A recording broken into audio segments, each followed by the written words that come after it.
I'm Maurice Patton here with Chip Cirillo. I'm the high school sports writing staff here at the Tennessean. Welcome to our new digs here at 1100 Broadway as we bring you our game time for this week as we head into week 2 of the high school football season.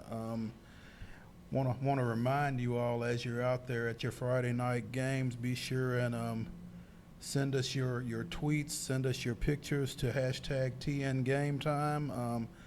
Check out our coverage at Tennessean.com/gametime. We're going to have pregame, halftime, postgame videos from different games across the mid-state area.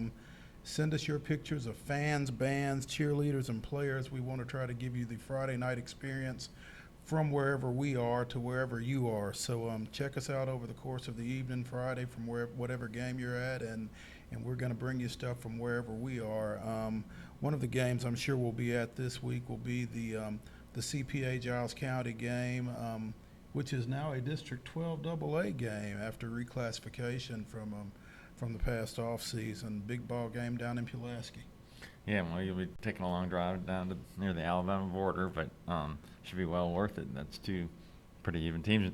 CPA moves up to the top of the rankings. That's got to be exciting for them. Absolutely. CPA comes in as number 1 in the Associated Press Class 3A poll this week. Giles County, I think, was either 3 or 4 in 4A and moved into the Mid-State Top 10 at number 10 this week. Both those teams come in undefeated. This will be the first district game for both of them. As we said, CPA moving into 12 AA after having played in 10 AA for the last few years and going to back-to-back 3A semifinals. So should be a big game down at the Brickyard. If you guys haven't had a chance to go down to the refurbished Sam Davis Stadium down in Pulaski, I'll tell you, it's one of the best high school stadiums in the mid-state area. So when you get a chance, check it out. But if you're going this week, you better get there early. Next game we want to take a look at is Mount Juliet-Station Camp, Big District 9 AAA game. Station Camp's been off since their 42-39 nationally televised loss to Beach on Sunday a couple of weeks ago. Mount Juliet's 2-0 with wins over Lebanon and Antioch, and this is a big game in that league. Yeah, Station Camp, they seem much improved. Last year they lost by a lopsided margin to Beach, and this year they only lost by 3 points, so they seem to be much better. And I believe Mount Juliet lost a lot to Graduation. They're still good as always, but that should be a pretty good game. Should be a real good game. And while a lot of eyes will be on Josh Malone, he's the number 2 player on our Tennessean Dandy Dozen, receiver, defensive back, still uncommitted. Keep an eye on another Malone on that team, Trey, number 8. He's a junior, running back, linebacker, very physical young man, and he's a lot of fun to watch. He'll definitely be a factor in this ball game here tonight. Also, Maplewood and Lipscomb is a Big 10 AA game. Maplewood won against Hunters Lane in their opener. They were off this past week. Lipscomb's 2-0, put up a lot of points 2 weeks ago in a win over Page, and then they defeated Greenbrier this past week by, I think it was 27-15. Yeah, and I believe they returned to the rankings this week, so they're getting some statewide respect, and Coach Tillman's got them going really, really well. And sad, of course, that we lost Coach McAdams last offseason, but yeah, these two rivals, Arcente Broom always has great teams. It almost seems like running back high. They always got some great running backs at Maplewood, don't they? Yeah, exactly. I think the running back to watch in this one, though, will probably be DeAndre Tigg. Yeah. Kid had over 400 yards in the Page game 2 weeks ago. He's got about 480 now.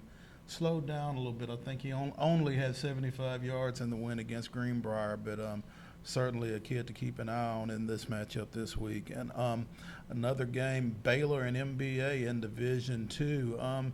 Interesting development in that ball game. Baylor will be without their head coach, Phil Massey. Couple of sideline infractions in last week's win against Knoxville Webb, and once the second sideline infraction requires that a coach be ejected. Massey was ejected from the ball game in the first half. Instead of leaving the premises, went to the press box and apparently was on a headset communicating with his sideline from there. And so they stopped the game and had him removed from the press box and from the stadium. And for that portion of the situation, he will not be allowed to coach or be on the premises for the NBA game. So that game kind of takes on a little extra intrigue, I guess, for lack of a better word. What will happen if they catch him sending texts from his house or something? Yeah, we'll Crazy see. like I that. guess. I guess we'll see. But NBA 2-0 as well. Had an interesting play for a touchdown in their last win against Hamilton this past weekend, I think.